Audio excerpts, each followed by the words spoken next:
Welcome back to Extraordinary Strides, the podcast where we celebrate ordinary people achieving extraordinary feats through running and movement. I'm your host, Coach Christine, or your fairy run mother. I'm here to sprinkle a little inspiration into your day. And on the podcast, we've been exploring running the majors. It's our new series, and we are loving the opportunity to take you on a global adventure. We're covering the incredible experiences tied to the world's most prestigious marathons. But today, we're adding a special bonus to the mix as we highlight Emily Brennan's inspiring journey to Boston Marathon. For years, Emily has watched the Boston Marathon and whispered to herself, one day, I'll be there. And this year, her one day has finally arrived. As a charity runner for Dana-Farber Cancer Institute, Emily's story is one of resilience, passion, and purpose. And she's running not just for herself, but in honor of a loved one affected by cancer, paying tribute to her best friend's father and celebrating her cousin's recovery. In this bonus episode, we'll dive into Emily's preparation for Boston, the emotional fuel driving her, and what it means to be part of something so much bigger than the race itself. Let's welcome Emily Brennan to the show. Welcome, Emily. Hi, thank you for having me. I'm so excited to meet you. For the record, Sue Fabulous Freitas, who is one of our most beloved members, she spoke so highly of you that we're like, we have to talk to Emily. So thank you for taking time and chatting with us out of your very busy day. Emily, I want to ask you if we could start at the beginning, because Boston is so iconic. What got you into running to where we are here now talking about Boston? Sure. So I never was a runner, like in high school, college, never ran, nothing like that. So after I graduated college, I kind of wanted to adult and get a little bit healthier. So I was like, maybe I'll try running. And my first run was awful. I tried to run around my block and I was like absolutely out of breath. I was like, I can't do this. That was awful. How do people do this and make it look so fun? But since that run was so awful, it kind of gave me like motivation and determination to be like, okay, I know people do this, I can do this. And ever since then, I just kind of kept working at it. And now it's more than exercise for me. Now I kind of do it to like clear my head.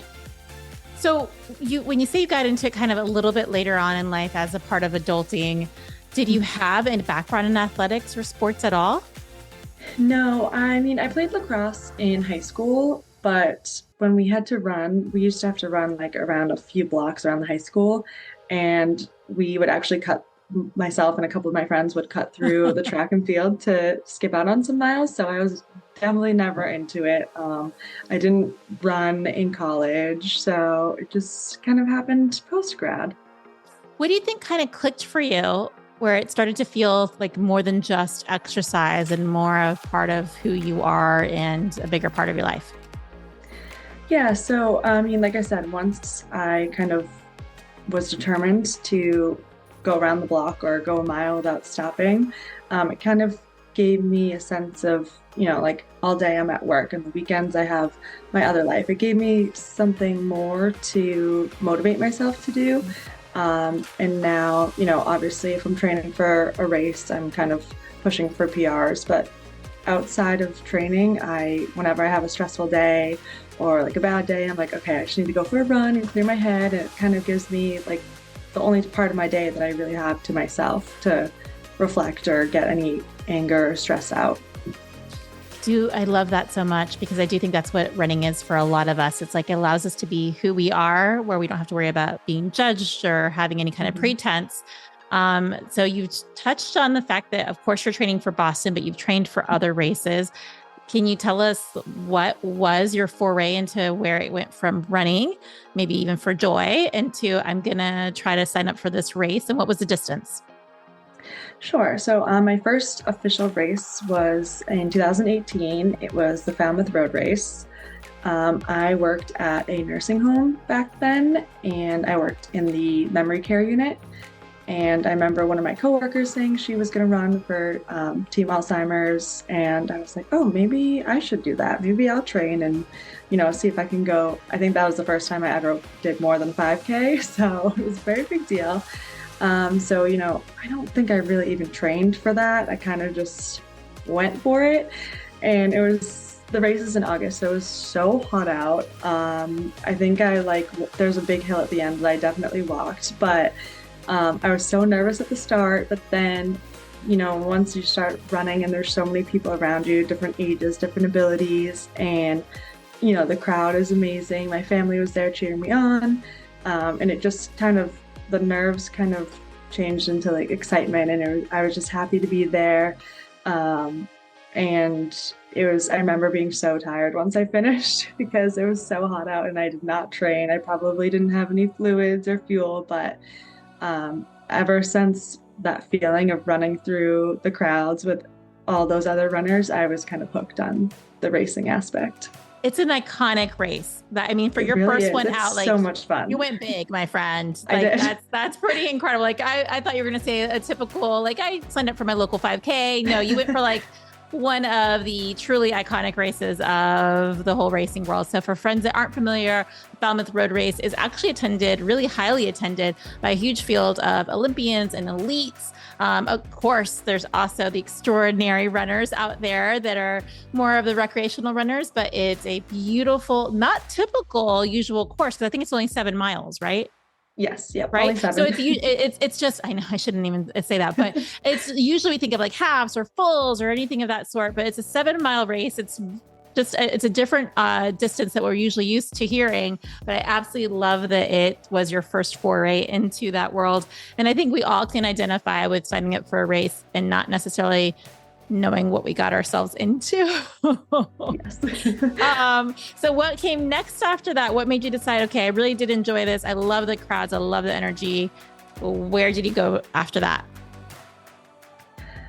So after that, I've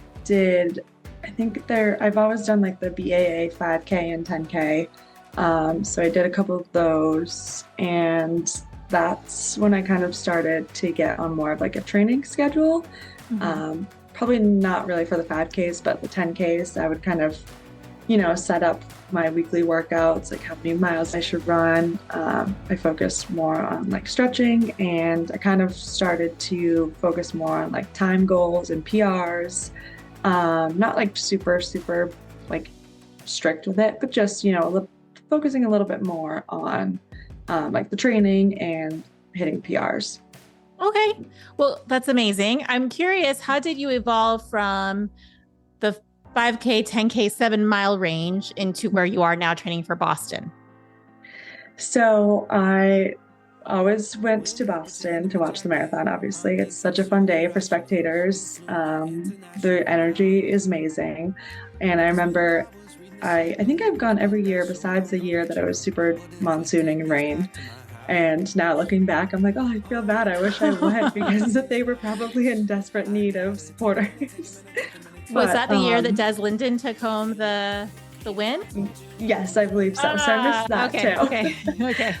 But, I always just kind of went, and it was always super fun. And, I remember watching all the runners cross the finish line, and I'm like, oh, that looks like I wish I had it in me to, motivate myself to run that much and train that much and etc. But I was kind of like, I don't really feel the need. Like it's a bucket list, but not for me. And then my best friend from college, her father unfortunately lost his battle with pancreatic cancer almost a year now. It was last February. So being in that position, I just felt so helpless because there was literally nothing that I could possibly do to, take away her and her family's pain. And so I just was thinking of anything I could do to, support her or be there for her. So I started looking up, charities for cancer and stuff like that. And I found a charity, and they were, you could apply for a bid for them to run New York City Marathon with them. And my friend lives in New York. So I was like, okay, like maybe, this is it. This is something I can do like for her and her family and, in memory of her father. So that was a great experience. It was really rewarding. It was very challenging. Obviously my first marathon, kind of didn't really know what I was doing, but it was really rewarding, and it was really challenging. And it was one of the best days of my life, just crossing that finish line and going through the whole training program, it was mentally exhausting, but also rewarding. I feel like there's a theme to you, Emily. I feel like you are a little like Emily Go Big Brennan. Like that's like, we're going to give you a new nickname because like who goes into New York City as their first marathon or who does the Falmouth Road Race as their very first race ever? You really do choose the most iconic races. And New York City is a tough course.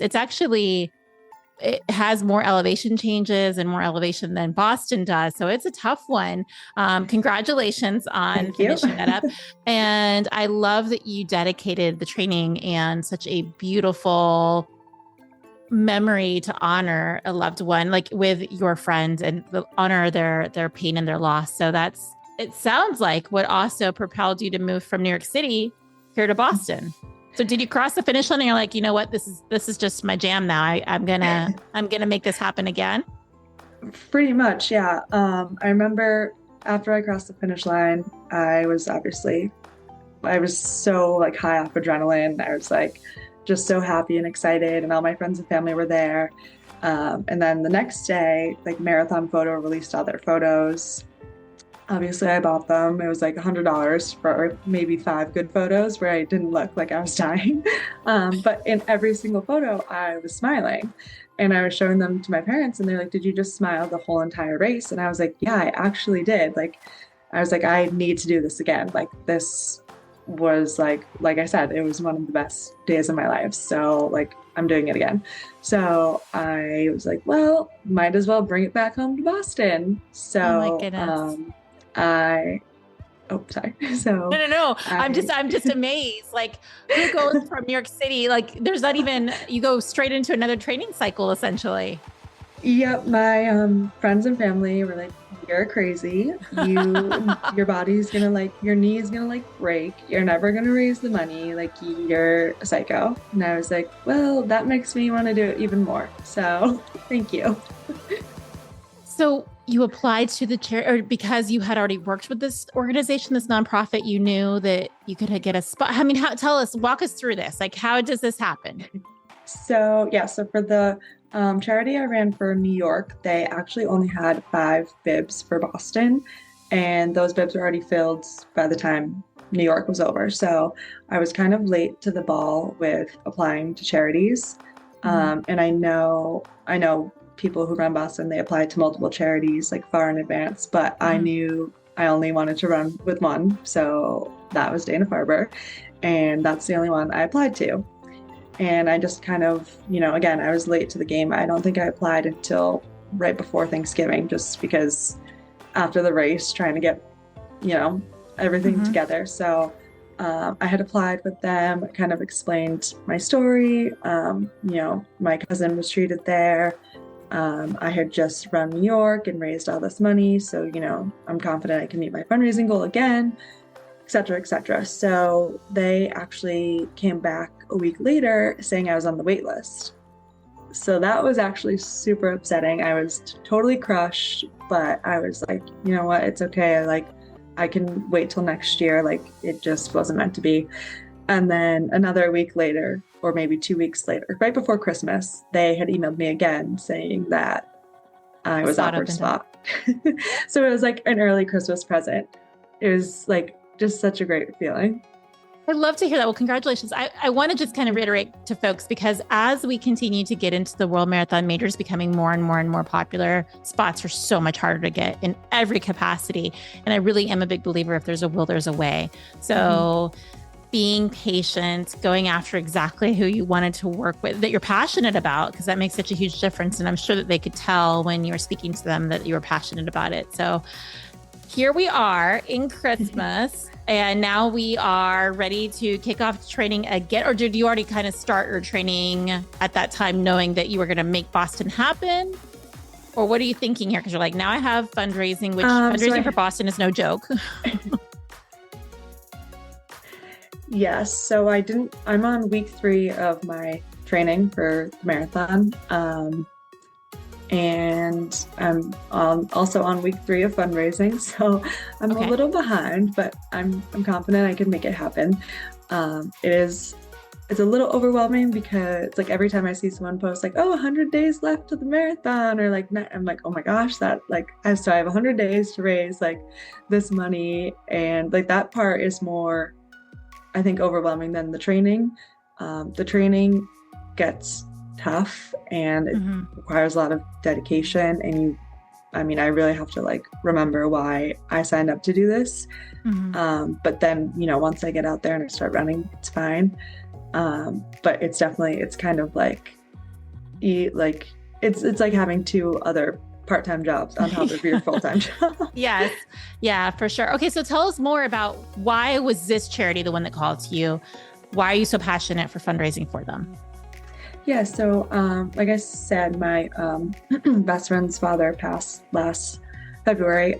He lives in New York. So obviously he wasn't treated at Dana-Farber, but, they actually, used to work at Dana-Farber too. So I kind of saw the amount of money required to fund just one research project.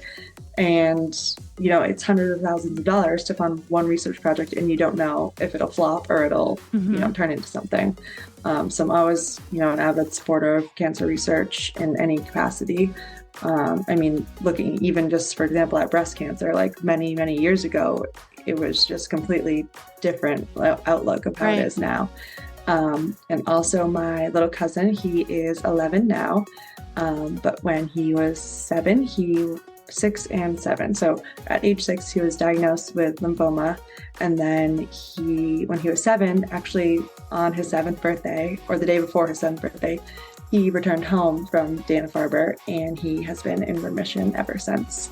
So obviously, even though it was, a few years ago, watching him go through that, especially at such a young age, and just knowing like he did it, he made it through, and he conquered it. That was also motivating because I'm like, he can do this. Like I can show him that I could do this. Like I'm doing this for him. Like he did something much more difficult than I will ever have to deal with.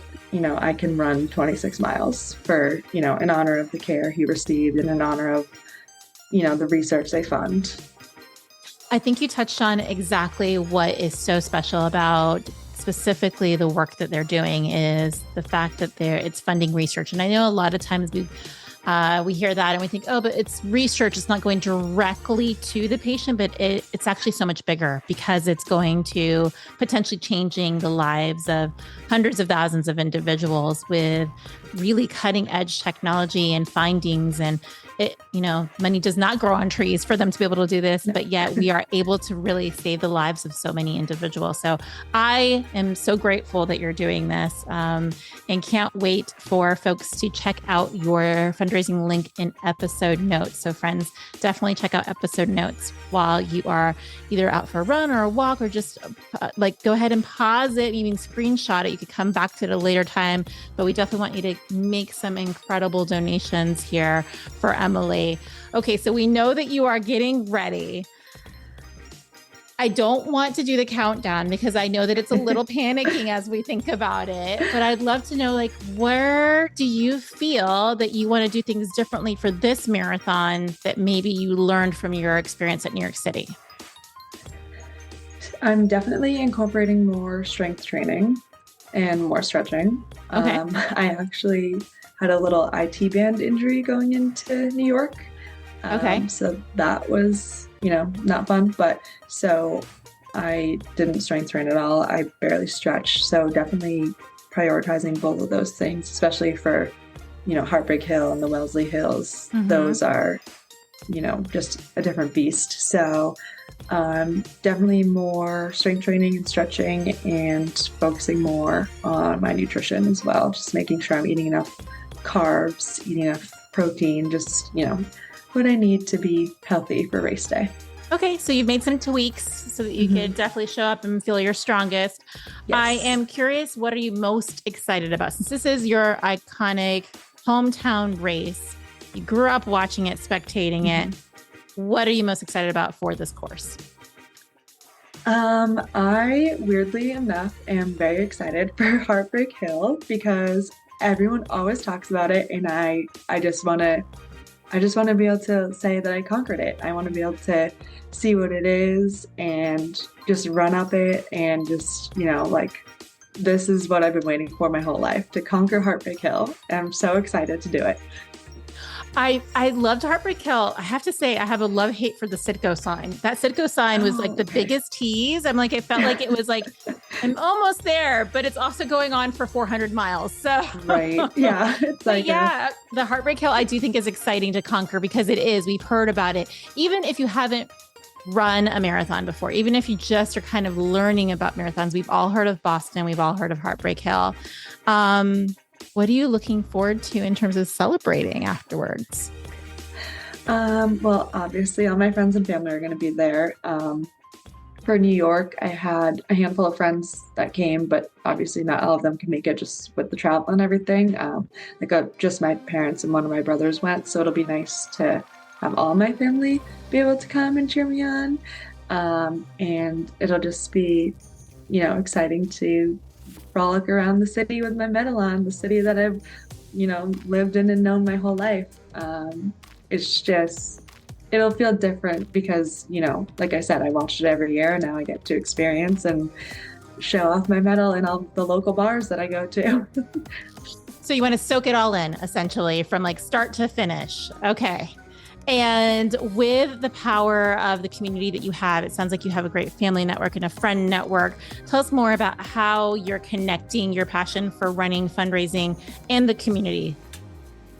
Sure. So obviously my friends and family are very supportive, even though they think I'm crazy. They've always been, supportive. My boyfriend actually went during New York. He would rollerblade all my long runs with me, which was nice. But going off of that, I now have Dana-Farber Marathon Challenge has a team, and they do weekly team long runs every Saturday. And that has just been so incredible. No offense to my boyfriend, but it's just been amazing to, run with people that are, running for the same reason. And I've met so many people through that. And that's like another support system I can add, because like my friends and family, they're always going to be supportive of everything I do. They're obviously supportive of the work that Dana-Farber is doing, to save my cousin's life. But none of my friends and family run, so they don't really understand that whole side of it. So the Dana-Farber team has just been such a great support system to lean on and just hang out with every Saturday. And, I'm running with people who are running for the same reason. Like, we all want to end cancer. So, and everyone has their own unique story of why they're running, who they're running for. Some of them have been running for the team for over 20 years. Some of them, it's their 10th marathon. So it's really inspiring, and it's a great addition to my support system. I was going to ask what made this training cycle different than New York City, but I think I just got it right out of the gate. Like, it really has been, you've been able to lean completely into this community that's also as passionate about the cause that you guys are fundraising for. Are you able to do some of the long runs on the course or sections of the course? Yes, we have been doing them on the course. We haven't done Heartbreak Hill yet, but we've been doing them on the course. And some of the hills in Wellesley are very difficult. Okay. So you've been challenging yourself a little bit in multiple different ways. There's a lot of growth going on, it feels like, in 2025 as you make your way to Boston. Definitely. Do you feel like as you lead into Boston, are you thinking that this may change your perspective on running, racing, or marathons? I'm hoping that I have, a good experience like I did in New York, and that, I'm inspired to run more. But I guess it kind of just depends on my race day experience. But I'm hoping if all goes well and I feel as good as I did after New York, then I'm sure I'll be signing up for another one the next day again. Are we thinking, do you have any insight that you're considering?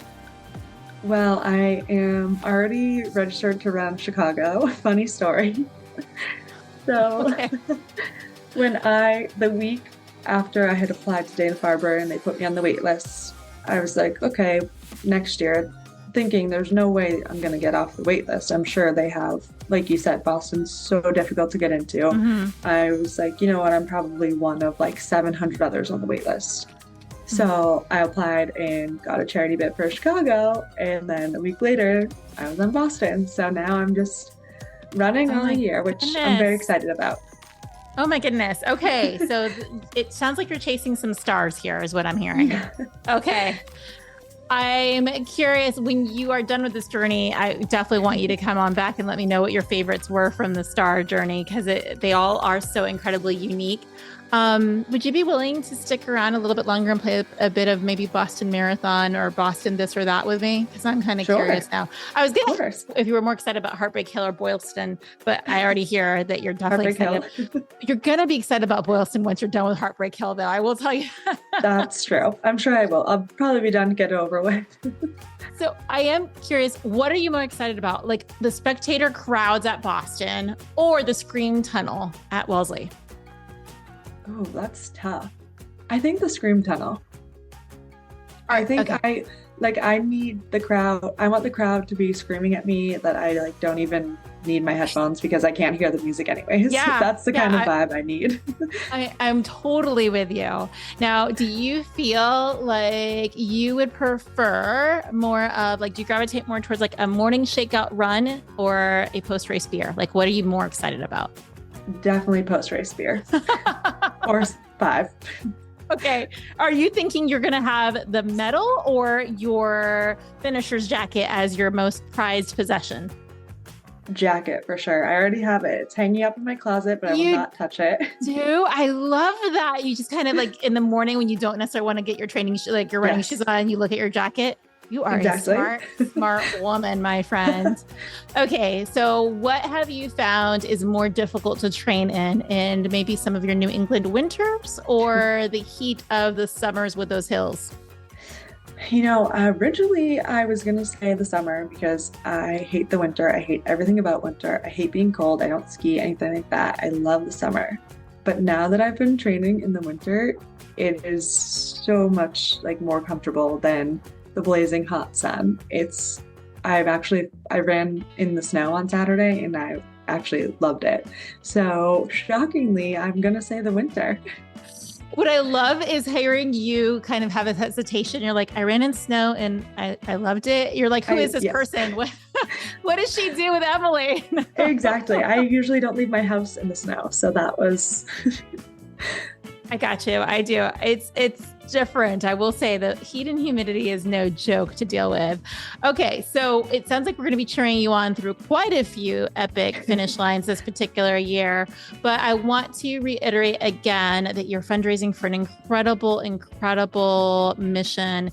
So friends, we do want to follow Emily and her journey. If you want to follow her on socials, I'm including those in episode link, but I'm going to encourage you all to definitely help give back to all of the incredible things that she's doing. Before we end this, I want to ask if you could go back to when you first started running, what advice would you give to yourself? I would say not to be so hard on myself. And, like I said, my first run, I was out of breath, could barely make it around the block. So that obviously came with negative self-talk. Like you're never going to be able to run like a mile without stopping. You're never going to be able to do a 5K. So just more like positivity in the way that I talk to myself. Do you feel like that's something, see, this is why I can never finish a podcast on time. Do you think that this is something that running has helped you to have more positive self-talk? Yeah, I mean, I definitely still have my days, more, especially if, I'm trying to PR at a race and some of my training runs are a little bit sluggish, but overall definitely has helped.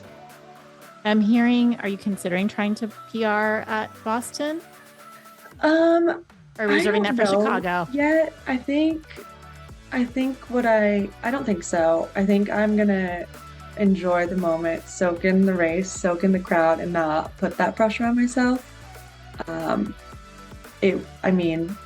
I'll train for one, but I'm not gonna be like upset if it doesn't happen because I just want to experience it and live in the moment and not be glued to my watch the whole time.